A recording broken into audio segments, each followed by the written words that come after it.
ମୋର ପ୍ରିୟର ପିଲାମାନେ, ଆଜି ଆମେ ଆମ ଷଷ୍ଠ ଶ୍ରେଣୀ ସାହିତ୍ୟର ବର୍ଷା ଚାପ୍ଟର ଅଭ୍ୟାସ ପ୍ରଶ୍ନପତ୍ର କରିବା।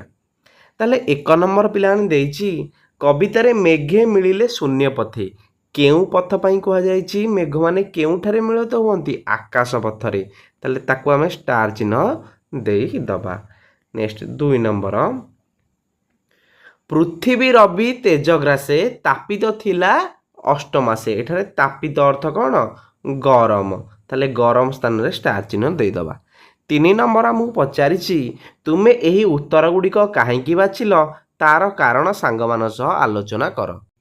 ତାହେଲେ ପିଲାମାନେ, ଶୂନ୍ୟ କହିଲେ ଏଠି ଆକାଶକୁ ବୁଝାଏ, ତେଣୁ ଶୂନ୍ୟ ପଥ ହେଉଛି ଆକାଶ ପଥ। 1 ନମ୍ବର ପ୍ରଶ୍ନର ଉତ୍ତର।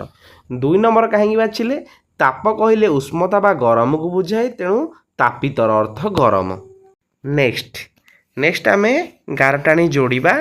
ଜଳ ପାଇଲା ତୋଷ ଚିତେ ତପସ୍ୱୀମାନଙ୍କର ମତେ। ତୋଷ ଚିତେ ଅର୍ଥ କ'ଣ? ସନ୍ତୋଷ ମନରେ। ନେକ୍ସଟ, ଅଦ୍ୱୈତ କୀଟ ନିଶାମୁଖେ ଜଗତ ଅବରିଲେ ସୁଖେ। ନିଶାମୁଖୀ ମାନେ ସନ୍ଧ୍ୟା ସମୟରେ। ନେକ୍ସଟ, ଛତୁ ଯେ ଛତ୍ରପାୟ। ଛତ୍ରପାୟ ମାନେ ଛତା ଭଳି। ଅତିଥି ଦେଖି ଭକ୍ତଜନେ। ଭକ୍ତଜନେ ମାନେ ସାଧୁ ବ୍ୟକ୍ତି ମାନେ। ନେକ୍ସଟ ଆମର ସରଳାର୍ଥ ପଚାରିଲା, କରେ ଦେଇଛି ମହିମଣ୍ଡଳ ଦୁଃଖ ଚାହିଁ ଜଳ ଛାଡ଼ିଲା ତୋଷ ହୋଇ। ତାହେଲେ ମହିମଣ୍ଡଳ ପ୍ରଥମ ଶବ୍ଦଟା ଡଟ ଦେଇକି ଲାଷ୍ଟକୁ ତୋଷ ହୋଇ ଲେଖିଦେବ। ତାହେଲେ ଏଇ ପଦ୍ୟାଂଶଟି ଆମ ପଠିତ ଷଷ୍ଠ ଶ୍ରେଣୀ ସାହିତ୍ୟ ସୁଧା ପୁସ୍ତକର କବି ଜଗନ୍ନାଥ ଦାସଙ୍କ ରଚିତ ବର୍ଷା ପଦ୍ୟରୁ ଆସିଅଛି। ପୃଥିବୀର ଦୁଃଖ ଦେଖି ମେଘ କିପରି ଜଳଦାନ କରେ ତାହା ଏଠାରେ ବର୍ଣ୍ଣନା କରାଯାଇଛି। ପ୍ରଚଣ୍ଡ ସୂର୍ଯ୍ୟତାପରେ ପୃଥିବୀ 8 ମାସ ଧରି ସନ୍ତାପିତ ହୋଇଥାଏ। ଗ୍ରୀଷ୍ମ ଋତୁ ପରେ ବର୍ଷା ଋତୁ ଆସେ। ଏହି ଋତୁ ଜଳଦାନ କରି ପୃଥିବୀକୁ ଶସ୍ୟ ଶ୍ୟାମଳା କରେ। ତେଣୁ ଜୀବଜଗତ 6 ଋତୁ ମଧ୍ୟରେ ବର୍ଷା ଋତୁକୁ ଶ୍ରେଷ୍ଠ ବୋଲି କହିଥାନ୍ତି। ଶୂନ୍ୟ ଆକାଶ ବ୍ୟାପୀ ମେଘମାଳ ଚାରିଆଡ଼େ ଘୋଟିଯାଏ। 8 ମାସ ଧରି ପ୍ରଖର ସୂର୍ଯ୍ୟତାପରେ ଭୂପୃଷ୍ଠର ସମସ୍ତ ଜଳରାଶି ବାଷ୍ପୀଭୂତ ହୋଇ ପୃଥିବୀ ଶୁଷ୍କ ହୋଇଯାଇଥାଏ। ବର୍ଷା କାଳର ଆଗମନରେ ସୂର୍ଯ୍ୟତାପର ପ୍ରଖରତା କମ୍ ହୋଇଯାଏ ଓ ପୃଥିବୀବାସୀଙ୍କ କଷ୍ଟ ନାଶ ହୁଏ। ପୃଥିବୀର ଦୁଃଖ ଦେଖି ମେଘ କରୁଣାପୂର୍ଣ୍ଣ ହୃଦୟରେ ଜଳଦାନ କରେ। ଘୋର ଗର୍ଜନ କରି ମେଘମାଳା ଜଳ ବର୍ଷିଥାନ୍ତି। ଖରେ ଆମକୁ ପଚାରୁଛି, ଅଳପ ନଦୀଏ ପୁରିଲେ ଲହରୀ ମୋତେ ଉଛୁଳିଲେ। ତାହେଲେ ପିଲାମାନେ, ଅଳପ ନଦୀଏ ଡଟ ଉଛୁଳିଲେ। ଏହି ପଦ୍ୟାଂଶଟି ଆମେ ଯେମିତି ଲେଖିଥିଲେ ସାହିତ୍ୟ ସୁଧା ପୁସ୍ତକର ଜଗନ୍ନାଥ ଦାସଙ୍କ ରଚିତ ବର୍ଷା ପଦ୍ୟରୁ ଆସିଅଛି। ଏଠାରେ କବି ବର୍ଷା କାଳର କ୍ଷୁଦ୍ର କ୍ଷୁଦ୍ର ନଦୀର ଅବସ୍ଥା ସମ୍ପର୍କରେ ଆଲୋକପାତ କରିଛନ୍ତି। ବର୍ଷା ଋତୁ ଆସିବା ମାତ୍ରେ ଚାରିଆଡ଼େ ଅନବରତ ବର୍ଷା ହୋଇଥାଏ। ବର୍ଷା ଜଳ ଲାଭ କରି ପ୍ରାଣୀ ଜଗତ ଆନନ୍ଦିତ ହୋଇଥାନ୍ତି। ଜୁଳୁଜୁଳିଆ ପୋକମାନେ ସନ୍ଧ୍ୟାବେଳେ ଉଡ଼ି ବୁଲନ୍ତି। ମେଘର ଗୁରୁଗମ୍ଭୀର ଗର୍ଜନ ଶୁଣି ବେଙ୍ଗମାନେ ଜଳାଶୟ ଚାରିପାଖରେ ଭିଡ଼ିଯାଇ ଗର୍ଜନ କରନ୍ତି। ଛୋଟ ଛୋଟ ନଦୀ କୂଳରେ ପୂର୍ଣ୍ଣଗର୍ଭା ହୋଇ ଉଠନ୍ତି। ସେସବୁ ନଦୀରେ ହଠାତ୍ ବନ୍ୟା ଦେଖାଦିଏ। ଲହରୀ ସହିତ ଛୋଟ ଛୋଟ ନଦୀ ଗୁଡ଼ିକ ଉଛୁଳି ଉଠି ଦୁଇ କୂଳକୁ ଛୁଇଁଥାନ୍ତି। ସେଇଭଳି ଭାବରେ ଗରେ ଆମକୁ ଦେଇଛି, ଛତୁ ଯେ ଛତ୍ର ପ୍ରାୟ ହୋଇ ରାଜାର ପ୍ରାୟ ଦିଶେ ମହି। ତାହେଲେ ପିଲାମାନେ, ଛତୁ ଯେ ସେମିତି ଡଟ ଦିଶେ ମହି। ଏହି ପଦ୍ୟାଂଶଟି ଆମ ପଠିତ ଷଷ୍ଠ ଶ୍ରେଣୀ ସାହିତ୍ୟ ସୁଧା ପୁସ୍ତକର କବି ଜଗନ୍ନାଥ ଦାସଙ୍କ ରଚିତ। ସେମିତି ଲେଖିଦେବା। ଏଠାରେ କବି ପୃଥିବୀକୁ ରାଜା ସହିତ କିପରି ତୁଳନା କରିଛନ୍ତି ତାହା ବର୍ଣ୍ଣିତ ହୋଇଛି। ବର୍ଷା ଋତୁର ଆଗମନରେ ପୃଥିବୀ ଶସ୍ୟ ଶ୍ୟାମଳା ହୋଇଉଠେ। ପୃଥିବୀ ପୃଷ୍ଠରେ ବିଭିନ୍ନ ଶସ୍ୟରାଶି ଭରପୁର ହୋଇଯାଏ। ଶସ୍ୟରେ ଭରପୁର କ୍ଷେତକୁ ଦେଖି ମଣିଷ ଚିତ୍ତରେ ପୁଲକ ଜାତ ହୁଏ। ଏହି ଋତୁରେ ଚାରିଆଡ଼େ ଛତୁଗୁଡ଼ିକ ଫୁଟି ଉଠି ଛତା ପ୍ରାୟ ଦେଖାଯାଆନ୍ତି। ରାଜାଙ୍କର ମସ୍ତକରେ ପାଟଛତା ଶୋଭା ପାଇଲା ପରି ପୃଥିବୀ ରାଜାଙ୍କର ମସ୍ତକରେ ଛତୁଗୁଡ଼ିକ ପାଟଛତା ପରି ଶୋଭା ପାଇଥାଏ। ଏସବୁ ଦୃଶ୍ୟ ଦେଖି ସମସ୍ତେ ଆନନ୍ଦରେ ଆତ୍ମହରା ହୋଇ ଉଠନ୍ତି। ବାସ୍ତବରେ କବିଙ୍କର ଏହି କାବ୍ୟ ତୁଳନା ବେଶ ହୃଦୟସ୍ପର୍ଶୀ ହୋଇପାରିଛି।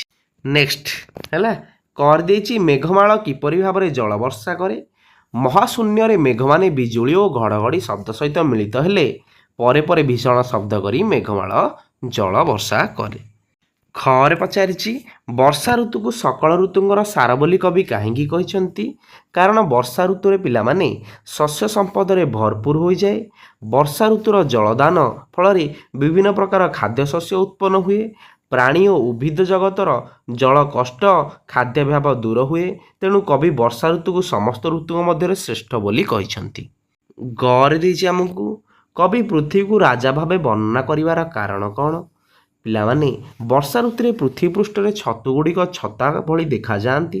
ଯେପରି ରାଜାଙ୍କ ମୁଣ୍ଡରେ ମୁଣ୍ଡ ଉପରେ ପାଟ ଛତା ଥାଏ, ସେହିପରି ପୃଥିବୀ ଉପରେ ଛତୁଗୁଡ଼ିକର ଶୋଭା ପାଉଥିବାରୁ କବି ପୃଥିବୀକୁ ରାଜା ଭାବେ ବର୍ଣ୍ଣନା କରିଛନ୍ତି। ପିଲାମାନେ, ଛତୁ ଯେ ଛତ୍ର ପ୍ରାୟ ହୋଇ ରାଜାର ପ୍ରାୟ ଦିଶେ ମୋହି। ଏହି ପଦଟିର ସାଧାରଣ ଅର୍ଥ ହେଲା ଛତୁ ଛତା ଭଳି ଏବଂ ପୃଥିବୀ ରାଜା ଭଳି ଦେଖାଯାଉଛି। କିନ୍ତୁ ଏହାର ଭାବାର୍ଥ ଏହିପରି ହେବ, ରାଜା ଯେତେବେଳେ ଭ୍ରମଣରେ ବାହାରନ୍ତି ସେତେବେଳେ ତାଙ୍କର ଆଗରେ ଆଲଟ ଚାମର ସହ ଛତ୍ର ଛତ୍ରୀ ବା ପାଟ ଛତା ଛାୟା ପ୍ରଦାନ ନିମନ୍ତେ ଧରାଯାଇଥାଏ। ବର୍ଷା ଋତୁରେ ପୃଥିବୀ ପୃଷ୍ଠରେ ଅନେକ ପ୍ରକାର ଛତୁ ଫୁଟିଥାଏ। ସେହି ଛତୁଗୁଡ଼ିକ ସତେ ଯେମିତି ଛତା ଭଳି ରାଜାଙ୍କୁ ଛାୟା ପ୍ରଦାନ କରୁଛି ବୋଲି କବି ବର୍ଣ୍ଣନା କରିଛନ୍ତି। ଏହିଭଳି ବର୍ଣ୍ଣନା କବିତାର ସୌନ୍ଦର୍ଯ୍ୟ ବଢ଼ାଇବା ସହିତ ଆନନ୍ଦ ପ୍ରଦାନ କରିଥାଏ। ସେହିଭଳି ପଦଗୁଡ଼ିକୁ କବିତାରୁ ବାଛ ଓ ତା ଉପରେ ଆଲୋଚନା କର। ସେହିଭଳି ଗୋଟିଏ ମୁଁ ବାଛି ଦେଇଛି ହେଲା। କବି ସୁନ୍ଦର ଉପମା କଥା ବର୍ଣ୍ଣନା କରିଛନ୍ତି। ସେ ପୃଥିବୀକୁ ଜଣେ ତପସ୍ୱୀ ବା ସାଧୁଙ୍କ ସହିତ ତୁଳନା କରିଛନ୍ତି। ଜଣେ ତପସ୍ୱୀ ଯେପରି ଈଶ୍ୱରଙ୍କ ପାଇବା ପାଇଁ ଖରା ବର୍ଷା ଶୀତ ସହିତ କଠିନ ସାଧନା କରନ୍ତି, ପୃଥିବୀ ମଧ୍ୟ ସେହିପରି 8 ମାସ ଧରି ଖରା ସହି ଏକ ପ୍ରକାର ତପସ୍ୟା କରୁଥିଲା। ଯେତେବେଳେ ପ୍ରଥମ ବର୍ଷା ଧରଣୀକୁ ସ୍ପର୍ଶ କଲା ସେତେବେଳେ ସେ ଅତ୍ୟନ୍ତ ସନ୍ତୁଷ୍ଟ ହେଲା। ବୁଝିହେଲା ତ? ଏହାର କିଛି ଦରକାର ନାହିଁ, ଖାଲି ବୁଝିବା ପାଇଁ କହିଦେଉଛି। ପିଲାମାନେ, ନେକ୍ସଟ ଦେଇଛି ଗୋଟିଏ ଶବ୍ଦର ଅନେକ ଅର୍ଥ ହେଲା। ବରସିବା, ସେଠି ବରସିବା ଅର୍ଥ ଜଳ ବର୍ଷିବା। ଆଉ କ'ଣ ବର୍ଷିବାର ଗୋଟେ ବାକ୍ୟ ଗଠନ କରିପାରିବା? କୃପା ବରସିବା। ଭଗବାନ ସବୁବେଳେ ଭକ୍ତଙ୍କ ଉପରେ କୃପା ବରସିଥାନ୍ତି।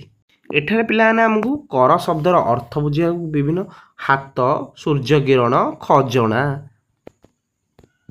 ପିଲାମାନେ, ଏଇଠି ଆମକୁ କୋଶ୍ଚିନ୍ଟା ଦେଇଛି, ଆ ଭିତରେ ଉତ୍ତର ଅଛି। ତୁମେ ଏଇଠି ଆସି ଲେଖିବ। ମୟୂର କାହାକୁ ଦେଖି ନାଚେ?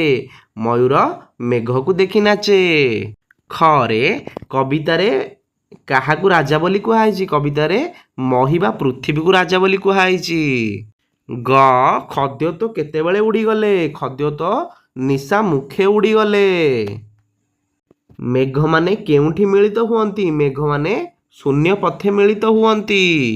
ନେକ୍ସଟ, ଗର୍ଜନ୍ତି ଅବରୀଣ ପାଣି। ଏଠାରେ କିଏ ଗର୍ଜିବା କଥା କୁହାଯାଇଛି? ଏଠାରେ ମଣ୍ଡୁକ ମାନେ ଗର୍ଜିବା କଥା କୁହାଯାଇଛି। ନେକ୍ସଟ ପିଲାମାନେ, ଆମେ ଅଲଗା ଶବ୍ଦଟିକୁ ବାଛିବା। ଯେମିତି ବର୍ଷା, ବିଜୁଳି, ଗିରିଶିଖ, ପବନ। ଏଠି ହେଲା ଗିରିଶିଖ। ମଣ୍ଡୁକ, ମୟୂର, ଖଦ୍ୟୋତ, ଛତୁ, ଛତୁ। ଗ୍ରୀଷ୍ମକାଳ, ବର୍ଷକାଳ, ଅସନ୍ତ କାଳ, ଅତୀତ କାଳ। ଏଠି ହେଲା ଅତୀତ କାଳ ହେଲା ଅତୀତ କାଳ। ଧନ୍ୟବାଦ ପିଲାମାନେ।